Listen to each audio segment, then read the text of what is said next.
Hello guys, आज हम आपके साथ में शेयर करने जा रहे हैं चॉकलेट केक की रेसिपी। अगर आप बिल्कुल बेकरी वाला टेस्ट अपने चॉकलेट केक में लाना चाहते हैं तो ये वीडियो ज़रूर देखिएगा। मेरा थोड़ा गला बैठा हुआ है जिसकी वजह से मुझे बोलने में थोड़ा दिक्कत आ रही है, लेकिन फिर भी आपको मेरी आवाज़ बिल्कुल क्लियर सुनाई देगी। हमने आपसे केक के वीडियोस में अक्सर बताया है कि मैंने कोई बेकरी का कोर्स नहीं किया है और ना ही मैं कोई बेकर हूँ। सिर्फ सीख कर मैं आप लोगों के साथ में केक बनाने की रेसिपी शेयर करती हूँ। तो हो सकता है कि केक को जब मैं डेकोरेट करती हूँ तो उतनी ज़्यादा फिनिशिंग ना है, लेकिन टेस्ट में 1% भी कमी नहीं आएगी। फिर भी केक बनाते बनाते आप देख सकते हैं कि मेरे केक में भी थोड़ी थोड़ी फिनिशिंग आने लगी है। तो कहने का मतलब ये है कि अगर बिना बेकरी का कोर्स किए हुए मैं केक बना सकती हूँ तो आप हो सकता है मुझसे भी अच्छा केक बना लें। तो चलिए वीडियो शुरू करते हैं, लेकिन उससे पहले फ्रेंड्स, आप सभी लोगों से एक रिक्वेस्ट है कि अगर आपको हमारी रेसिपी पसंद आए, वीडियो अच्छा लगे तो प्लीज़ हमारे वीडियो को लाइक करना, शेयर करना और कमेंट करना, और साथ ही हमारे चैनल से जुड़ने के लिए चैनल को सब्सक्राइब करना और बेल आइकन को प्रेस करना बिल्कुल मत भूलिएगा। केक बनाने के लिए सबसे पहले हम मिक्सी का जार लेंगे। घबराइए नहीं, इस जार में मैंने चीनी को ग्राइंड किया था तो वो चीनी इस जार में चिपक गई है। बस इसमें और कुछ नहीं लगा हुआ है। तो चीनी को ग्राइंड करने के बाद मैंने फिर से इसी जार को ले लिया, वॉश नहीं किया क्योंकि जार गीला हो जाएगा। मिक्सी का जार लेने के बाद अब हम लेंगे आधा कप डार्क चॉकलेट कंपाउंड। मैंने डार्क चॉकलेट कंपाउंड को ग्रेट कर लिया है और अब हम इस डार्क चॉकलेट कंपाउंड को मिक्सी के जार में डाल देंगे। साथ ही इसमें ऐड करेंगे गरम दूध, लगभग 2 से 3 टेबल स्पून। दूध ऐड करने के बाद जार को बंद कर देंगे और इस डार्क चॉकलेट कंपाउंड को हम ग्राइंड कर लेंगे। और ये देखिए, हमने डार्क चॉकलेट कंपाउंड का बिल्कुल फाइन पेस्ट बनाकर तैयार कर लिया है। अगर आपको पेस्ट बनाने में दूध कम लगे तो आप इसमें 1-2 टेबल स्पून दूध और ऐड कर सकते हैं। और अब हम इस जार को साइड में रख देंगे और केक के लिए बैटर तैयार करेंगे। केक का बैटर बनाने के लिए हम यहाँ पर एक बोल लेंगे और इस बोल में ऐड करेंगे ग्राइंड की हुई चॉकलेट। चॉकलेट ऐड करने के बाद अब हम इसमें लेंगे लगभग 3 टेबल स्पून रिफाइंड ऑयल। आप देख रहे होंगे कि कप ऊपर से थोड़ा सा खाली है। रिफाइंड ऑयल की जगह पर आप बटर का भी यूज़ कर सकते हैं। रिफाइंड ऑयल ऐड करने के बाद अब हम इसमें लेंगे 1/4 कप या 4 टेबल स्पून दही। दही खट्टा बिल्कुल नहीं होना चाहिए। दही ऐड करने के बाद अब हम इसमें ऐड करेंगे 1/4 cup condense milk. Condense milk अगर आपके पास नहीं है तो आप इसमें मिल्क पाउडर का यूज़ कर सकते हैं। साथ ही इसमें ऐड करेंगे 3/4 कप पाउडर शुगर। आप देख सकते हैं कि कप ऊपर से थोड़ा सा खाली है। अगर आप केक स्पॉन्ज बिल्कुल मार्केट जैसा सॉफ्ट चाहते हैं तो इसमें कंडेंस मिल्क ज़रूर यूज़ कीजिएगा। मैंने सारी सामग्री का मेज़रमेंट मेज़रिंग कप से किया है। अगर आपके पास ये नहीं है तो आप कोई भी एक बर्तन सेट कर लीजिए, चाहे कप ले लीजिए, चाहे कटोरी ले लीजिए और चाहे ग्लास ले लीजिए, और उसी से सारी सामग्री का मेज़रमेंट कीजिए। अब हम इन सभी इंग्रेडिएंट को अच्छे से मिक्स कर देंगे। इसे हमें तब तक मिक्स करना है जब तक कि चीनी पूरी तरह से घुल नहीं जाती और ये मिश्रण बिल्कुल क्रीमी सा नहीं हो जाता। और ये देखिए, चीनी बहुत अच्छे से घुल गई है और मिश्रण भी क्रीमी क्रीमी सा लग रहा है। जब चीनी अच्छे से घुल जाएगी तो हम बोल के ऊपर रखेंगे एक स्ट्रेनर और अब हम स्ट्रेनर में ऐड करेंगे 1 कप भरकर मैदा। मैदा ऐड करने के बाद अब हम इसमें ऐड करेंगे 4 tablespoon dark cocoa powder. Cocoa powder की मात्रा को आप अपने टेस्ट के अकॉर्डिंग घटा बढ़ा भी सकते हैं। कुछ लोगों को डार्क चॉकलेट नहीं पसंद होता तो वो कोको पाउडर की मात्रा को कम कर सकते हैं। कोको पाउडर ऐड करने के बाद अब हम इसमें ऐड करेंगे 1/4 टी स्पून बेकिंग सोडा। साथ ही इसमें ऐड करेंगे 1 टी स्पून बेकिंग पाउडर। और अब हम इन सभी इंग्रेडिएंट को छान लेंगे। सभी इंग्रेडिएंट को छानने के बाद अब हम इसे भी अच्छे से मिक्स कर देंगे। मिक्स करते समय इस चीज़ का ध्यान रखिएगा कि इसे या तो आप कट एंड फोल्ड मेथड से मिक्स कीजिएगा या आप इसे केवल क्लॉकवाइज या केवल एंटी क्लॉकवाइज घुमाते हुए मिक्स कीजिएगा। साथ ही इसमें ऐड करेंगे 1/2 टेबल स्पून वनीला एसेंस। आप देख सकते हैं कि स्पून पूरी तरह से भरा हुआ नहीं है। वनीला एसेंस ऐड करने के बाद अब हम इस बैटर की कंसिस्टेंसी को सेट करने के लिए हम इसमें ऐड करेंगे थोड़ा थोड़ा दूध। तो पहले हम इसमें 2 टेबल स्पून दूध ऐड करेंगे और उसके बाद इसे मिक्स करेंगे और ज़रूरत पड़ी तो हम इसमें थोड़ा दूध और ऐड करेंगे। और ये देखिए केक के बैटर की कंसिस्टेंसी बिल्कुल परफेक्ट हो गई है। केक का बैटर बिल्कुल रिबन की तरह गिर रहा है। हमको बिल्कुल इसी तरह की कंसिस्टेंसी चाहिए केक के बैटर की। केक का बैटर तैयार होने के बाद सबसे लास्ट में हम इसमें ऐड करेंगे 1 table spoon white vinegar. White vinegar add करने के बाद वाइट विनेगर को हमें बिल्कुल हल्के हाथों से केक के बैटर में मिक्स करना है।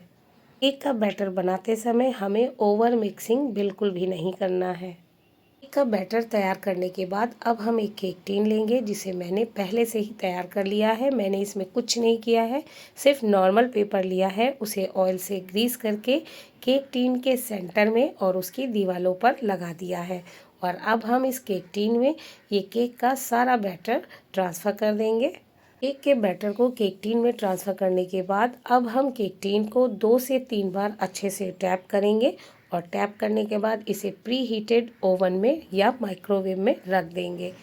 आप इसे कढ़ाई में भी बेक कर सकते हैं। कढ़ाई में केक को कैसे बेक करते हैं इसके लिए मैंने बहुत सारे केक कढ़ाई में भी बनाए हैं, जिसका लिंक मैं डिस्क्रिप्शन बॉक्स में दे दूँगी, आप वहाँ से देख सकते हैं। हमने यहाँ पर OTG को 160 डिग्री पर 10 मिनट के लिए एक रॉड पर प्रीहीट कर लिया था। प्रीहीट करने के बाद अब हम इसमें केक टिन को रख देंगे और अब हम इस केक को 30 मिनट्स के लिए बेक होने के लिए छोड़ देंगे। 30 मिनट्स बाद हम इसे चेक करेंगे। अगर केक पूरी तरह से बेक नहीं हुआ होगा तो हम इसे 10 मिनट के लिए और बेक कर लेंगे।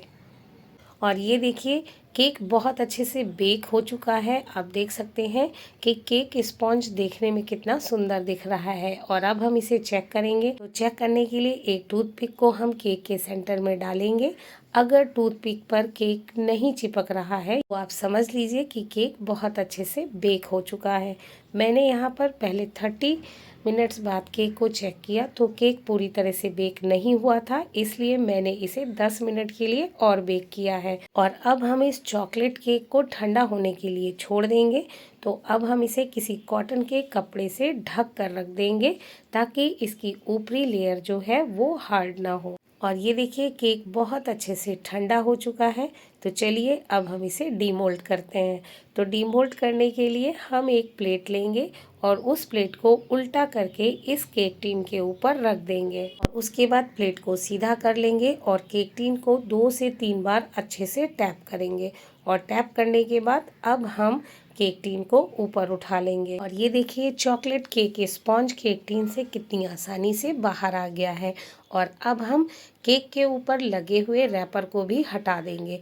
जैसे ही हम केक के ऊपर रैपर हटाते हैं आप देख सकते हैं कि केक में कितनी जालियां दिख रही हैं। इसका मतलब ये है कि केक जालीदार बनकर तैयार हुआ है और साथ ही साथ केक स्पॉन्जी भी बना है। जब हम केक को उंगली से या हाथों से दबाते हैं तो आप देख सकते हैं कि केक कितना सॉफ्ट दिख रहा है और साथ ही दबाने पर केक अपनी ही शेप में वापस आ जा रहा है। इसका मतलब कि केक बहुत ही स्पॉन्जी बनकर तैयार हुआ है। चलिए अब हम इस केक स्पॉन्ज को सीधा कर देते हैं और सीधा करने के बाद अब हम इसके आइसिंग और फ्रॉस्टिंग के लिए गनाश तैयार कर लेते हैं। चॉकलेट गनाश बनाने के लिए हमने यहाँ पर एक पैन लिया है और इस पैन में हम ऐड करेंगे लगभग 300 ग्राम डार्क चॉकलेट कंपाउंड, जिसे हमने कट कर लिया है। आप चाहें तो डार्क चॉकलेट कंपाउंड को ग्रेटर से ग्रेट भी कर सकते हैं। डार्क चॉकलेट कंपाउंड लेने के बाद अब हम इसमें ऐड करेंगे लगभग 200 ग्राम के करीब फ्रेश क्रीम। क्रीम ऐड करने के बाद अब हम गैस को ऑन कर देंगे और फ्लेम को बिल्कुल लो रखेंगे और धीमी आंच पर इसे हमें तब तक पकाना है जब तक कि चॉकलेट पूरी तरह से मेल्ट नहीं हो जाती। और ये देखिए चॉकलेट पूरी तरह से मेल्ट हो चुकी है। चॉकलेट गनाश बनकर तैयार हो गया है। तो अब हम गैस को ऑफ कर देंगे और इसे ठंडा होने के लिए छोड़ देंगे।